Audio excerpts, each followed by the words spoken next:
बच्चों problem number 7 को देखो एमसीक्यू में हमसे करा ionisation energy of hydrogen atom is. पहली बात तो ये होना चाहिए पता आपको कि आयनाइजेशन एनर्जी कहते किसको है। आयनाइजेशन का मतलब होता है इलेक्ट्रॉन का बाहर निकाल देना। अगर हाइड्रोजन एटम है और हाइड्रोजन एटम का ये न्यूक्लियस है, ये पहली ऑर्बिट, दूसरी, तीसरी, चौथी, पांचवी, छठी, ऐसे बहुत सारी ऑर्बिट हो सकती है इनफाइनाइट। तो मैं ये कह रहा हूँ कि इलेक्ट्रॉन यहाँ पर है ग्राउंड स्टेट में, n1 is equal to 1। Ground state में अगर इलेक्ट्रॉन है तो उसके पास जो एनर्जी होती है ग्राउंड स्टेट में वो होती है -13.6। ठीक है। हाइड्रोजन एटम, हाइड्रोजन के पास एक ही इलेक्ट्रॉन होता है, बोहर का पूरा मॉडल एक ही इलेक्ट्रॉन के ऊपर बेस्ड है।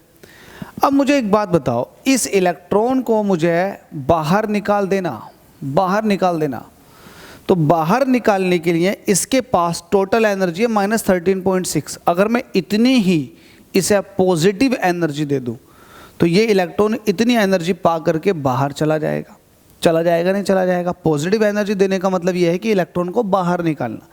इतनी ही पॉजिटिव एनर्जी दे दो तो इसके पास टोटल एनर्जी कितनी हो जाएगी, 0 हो जाएगी। तो जब टोटल एनर्जी 0 हो जाएगी तो ये बाहर निकल जाएगा इस एटम से।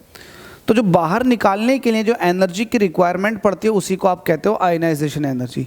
अगर ग्राउंड स्टेट में 13.6 है तो आप इसे प्लस का 13.6 दे दो, इलेक्ट्रॉन बाहर चला जाएगा। तो वैल्यू कितनी हो जाएगी, प्लस का 13.6 इलेक्ट्रॉन वोल्ट।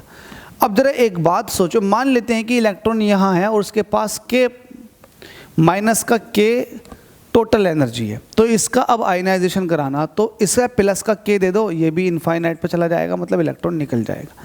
तो ये वाली बातें बहुत डीपली होती हैं, बहुत अच्छे अच्छे क्वेश्चन सॉल्व करवा के चली जाती हैं।